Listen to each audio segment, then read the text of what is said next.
Tutorial number 5, the cut, join, and snap points. In tutorial 3, you drew a sample pattern piece consisting of 2 objects.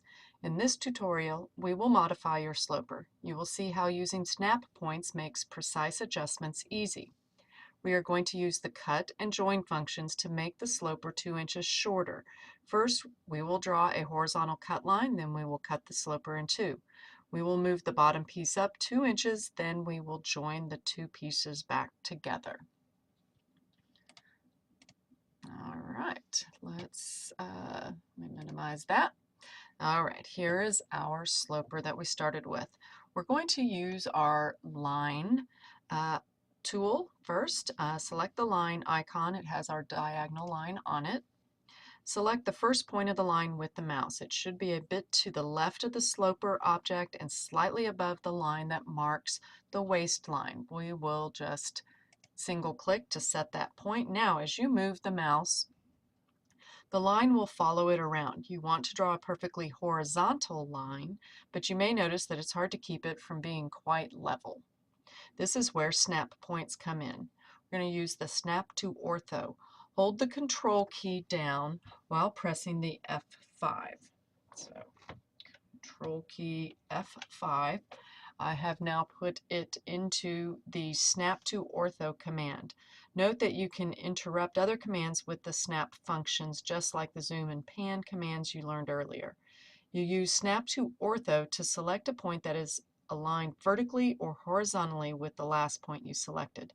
Move the mouse until the line following the mouse cursor is almost horizontal. A yellow, or in our case a green, X will appear. If you look closely, the line following the mouse actually goes to the yellow X, not to the mouse cursor. There we go. See, I can move my cursor away, but it's staying at that X. This is a snap point. Now move the mouse up until the line following the mouse is at a diagonal, approximately 45 degrees. I'm trying to get that if I can. The yellow X disappears. This is because there is no ortho snap point close to the mouse. Therefore, the line follows the mouse again. Move the mouse until the line following the cursor is vertical. Once again, you will see a snap point. Snap to ortho gives you both vertical and horizontal snaps. Selecting a point to the right of the sloper object, make sure the yellow X is there when you click the mouse, so the line you draw is perfectly horizontal. Make sure the line you draw is long enough to cut through the sloper, so it needs to extend past the sloper. All right, you have now drawn a horizontal line that we will use to cut the sloper. Think of it as a scissor line. You can use any polygon object, including lines, rectangles, and circles, to cut any other polygon object, open or closed. Our line extends beyond the edges of the object. It will cut in order to make sure of a clean cut. Now that we're done with our horizontal line, we don't want the snap point interfering with whatever we do next. To get out of the snap mode, hold down the control key and press the F1. So I have done that. Cutting an object. Select the cut object icon. It looks like a pair of scissors.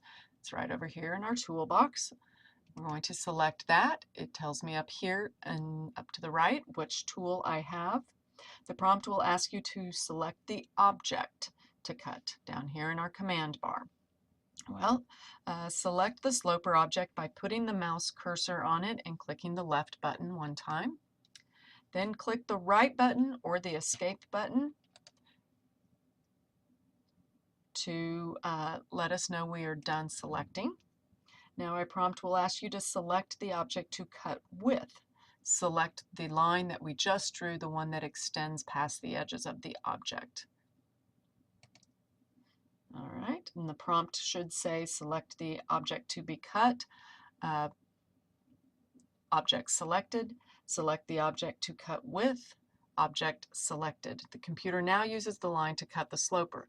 You won't see any difference yet because the pieces are still in the same places. Let's get rid of all the cut line you just drew since we don't need it anymore.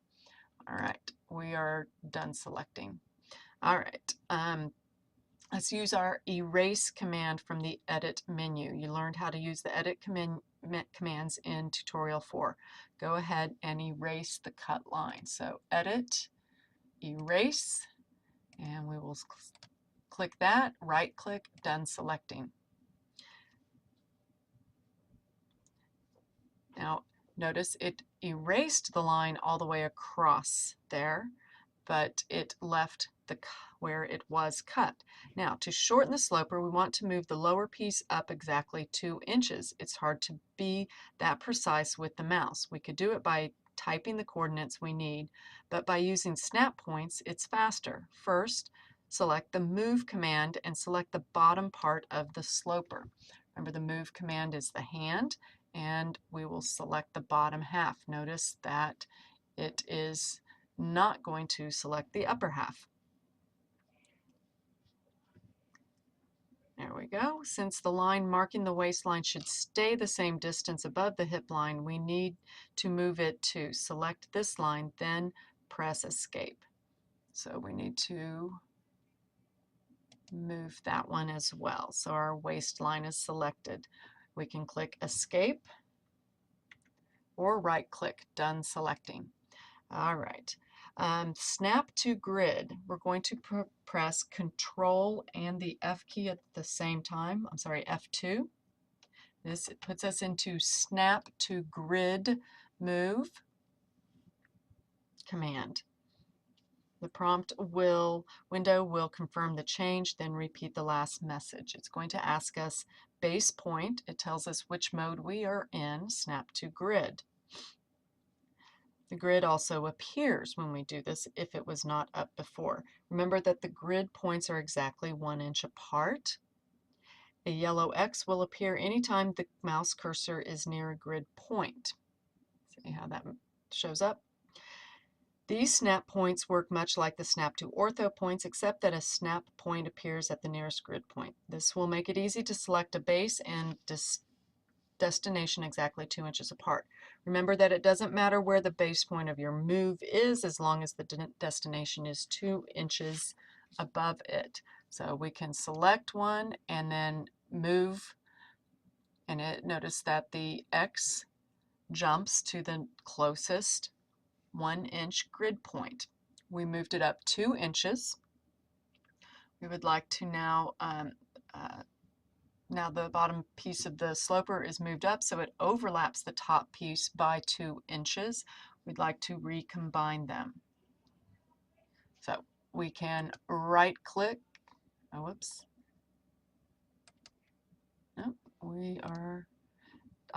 left click to release that and finished using the move tool. Now we need to join 2 objects. Select the join command from the edit menu. So up here, we're going to go to join down here near the bottom. Okay. This works very much like the cut command. Select the top part of the sloper. We are going to do that. Oh, we can do Control F1 to turn our snap off. Okay, so select the top part of the sloper. Then if we had done selecting, select the bottom half of the sloper, and it says escape. Done selecting. So we have joined those two. We have shortened our sloper by 2 inches. You have done it essentially the same way you would have done with scissors, paper, and tape. But PatternMaker has made the process quicker and more precise. Once you get used to the commands and snap modes, you will be able to move and rearrange things very quickly. You can experiment with the other snap modes. They will give you many ways to arrange and align things perfectly. Remember that you can change from one snap mode to another in the middle of a function. So you could, for instance, use the move command to take a vertex of an object and put it on a grid point by using both snap to endpoint and snap to grid. Here is the list of snap modes, which is also, we didn't get the plastic overlay. Snap off, no snap point, snap to grid, snap to endpoint, snap to nearest, snap to ortho, snap to midpoint, snap to intersect, snap to offset, snap to measured, distance. Okay. At this point, we are going to go ahead and chain or save our changes to our sloper. So we can just click Save. Since we're not doing Save As to rename it or anything, it just made the change for us. Now the tutorial will go on into a optional additional steps. I am going to go ahead and bypass that right now. I think at this point you can play around with your different snap functions there and see what kind of things you can do with that, as well as you can read about more of it in your manual that accompanies the program outside of this tutorial. Thank you.